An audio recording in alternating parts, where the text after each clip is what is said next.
Some of the initial programs that bought into taking the class noticed that some of their students weren't making it. They weren't matriculating into the upper level classes of their particular major, and Mhm. they didn't want these students to stop out from UNCG specifically.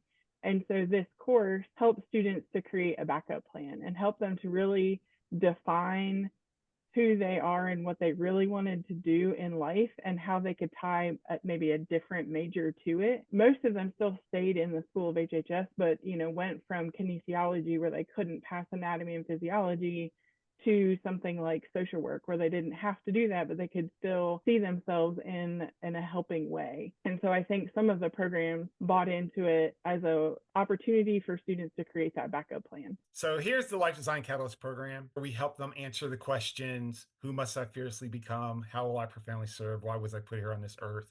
We're very focused on purpose and meaning, and I'll talk about that a little bit later. But the pillars are know yourself, serve a family, find your right pond. So that's kind of what guides the work that we're doing in the Life Design Catalyst program. But what you'll see is so the pillars gives the overall guidance.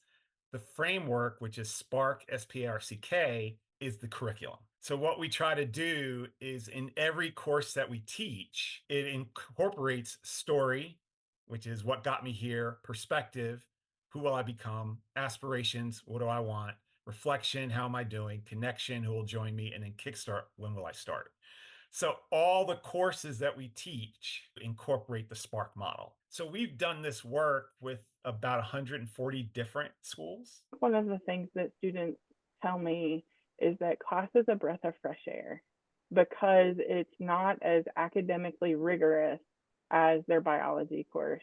And at times I push back on that. It may not be as academically rigorous because I'm not asking them to, memorize the nervous system or every bone in their body, but I'm asking them to think differently. I'm asking them to dig deep and do that self-reflection into who they are and what makes them tick.